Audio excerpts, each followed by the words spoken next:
নমস্কার, আমি দেব ভট্টাচার্য, একজন প্রফেশনাল ভয়েস ওভার আর্টিস্ট। অনেকে জিজ্ঞেস করেছেন আমাকে যে প্রফেশনাল ভয়েস ওভার আর্টিস্ট কী করে হওয়া যায়, বা ভয়েস ওভার আর্টিস্ট এবং ডাবিং আর্টিস্টের মধ্যে ডিফারেন্সটা কী। আসুন আজকে আমি ডিসকাস করব এই দুটোর মধ্যে তফাৎ এবং একজন ভয়েস ওভার আর্টিস্ট কী করে হওয়া যায়।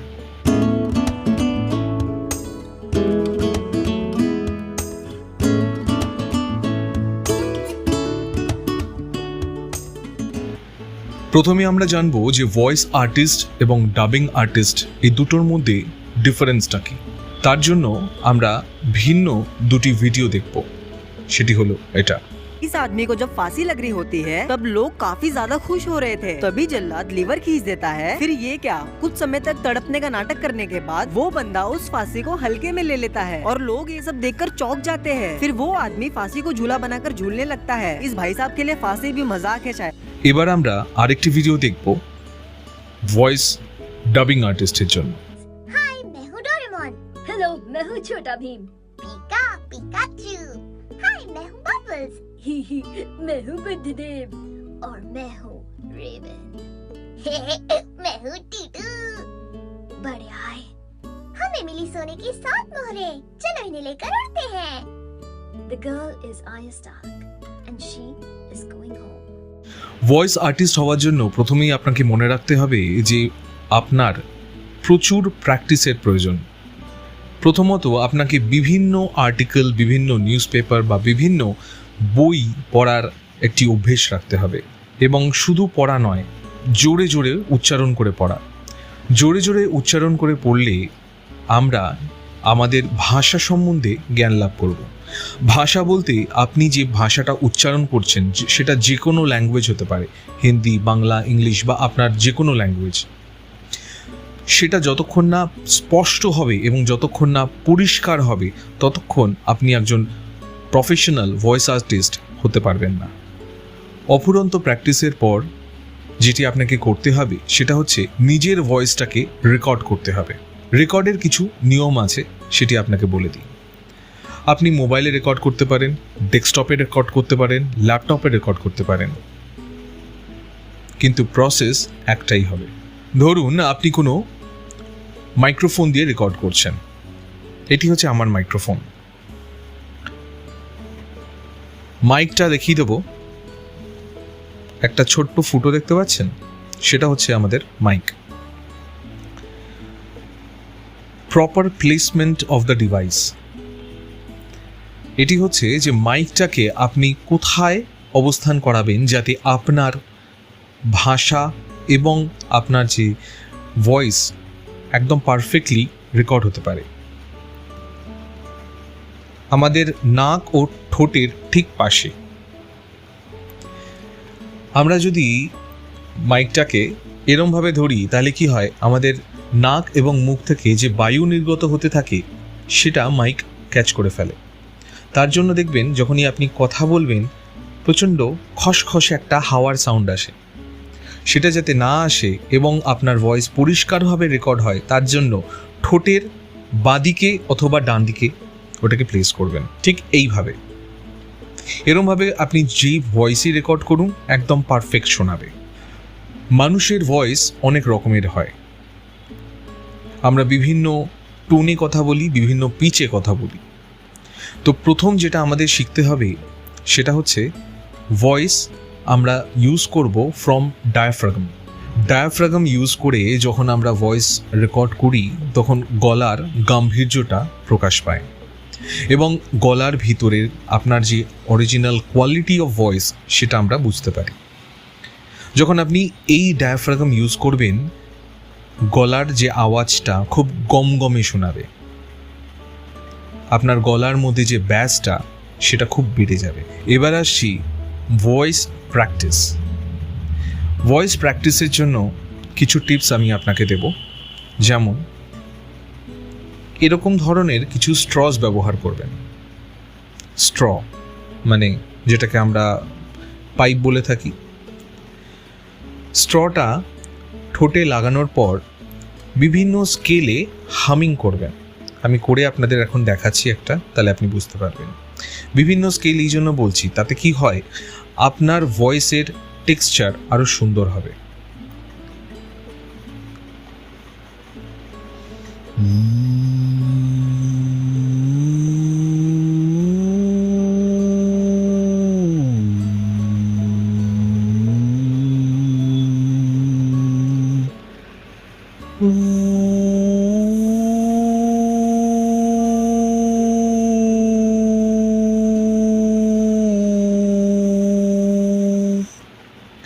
দেখবেন যখন আপনি পাইপের মধ্যে এই হামিংটা করছেন, আপনার জজগুলো, মাথা একটু ঝিমঝিম করবে।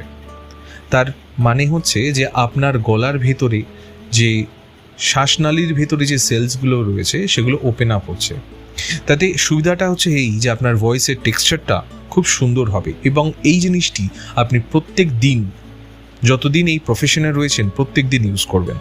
আরেকটি টিপস দিই, সেটা হচ্ছে মাটিতে আগে শুয়ে পড়বেন, সোজা হয়ে লম্বা হয়ে শোবেন। শোয়ার পর শ্বাস ভেতরে নেবেন। শ্বাস ভেতরে নিয়ে যখন আপনি শ্বাসটা বাইরে ছাড়বেন, তখন ঠিক এরমভাবে ছাড়বেন। ইনহেল,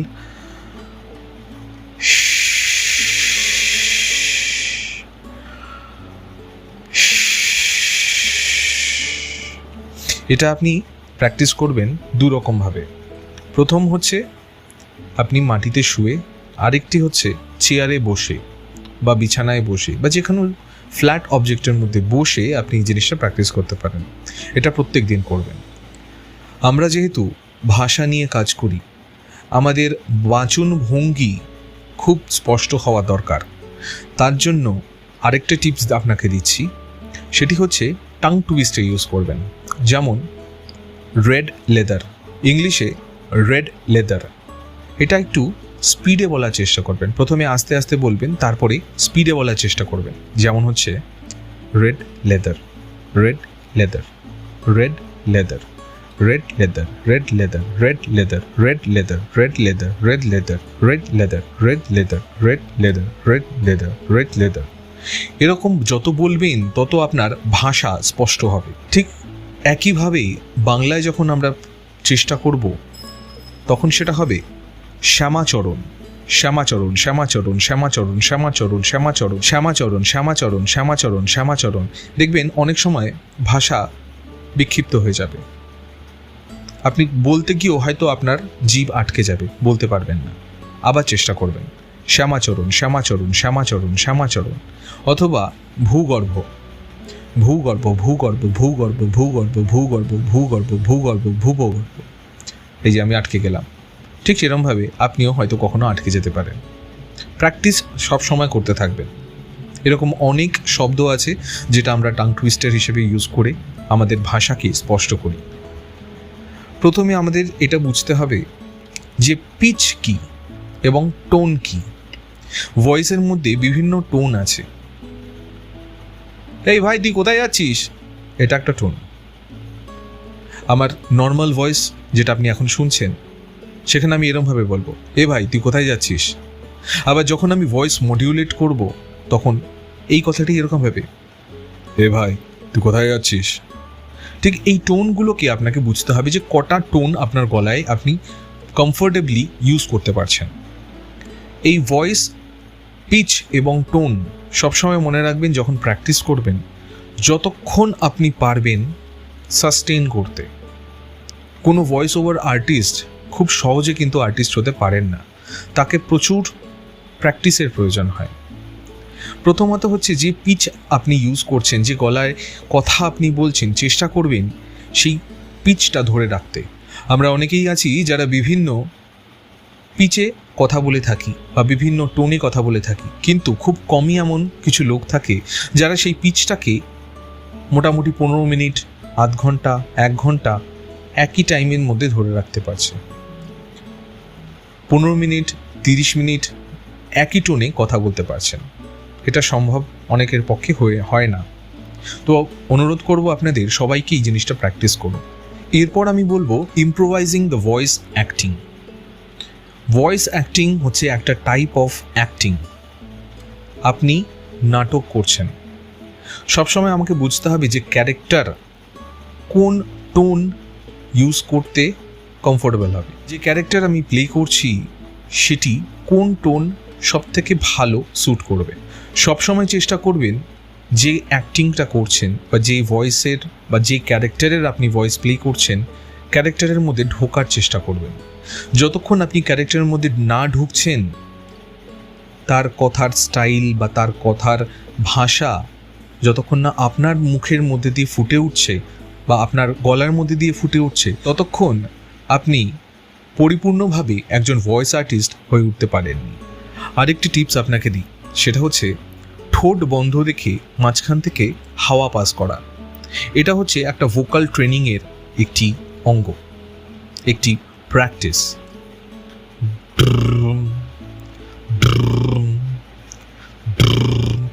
এইভাবে করলে আপনার গলাতে কিছু ভাইব্রেশন তৈরি হবে, যাতে আপনার ভয়েস খুব পরিপূর্ণভাবে ফুটে উঠবে। প্রত্যেক দিন সকালে গরম জলে গার্গেল করার পর এই প্র্যাকটিসগুলো করবেন।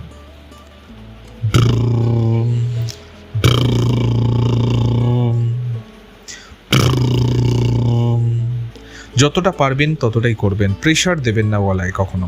যদি কখনো ভয়েস দিতে চান এবং ভয়েসের মধ্যে হালকা হাসি আছে, কি করে করবেন?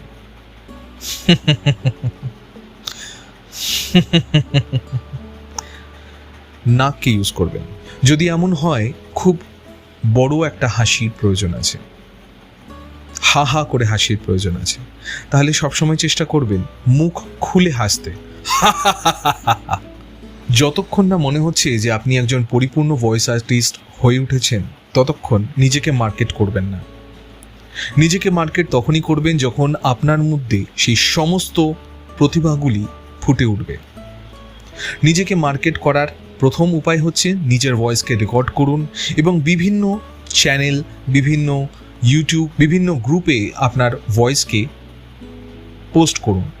লোকে আপনার ভয়েস শুনুক, তাদেরও কিছু মতামত থাকলে তারা অবশ্যই আপনাকে কন্ট্যাক্ট করবে।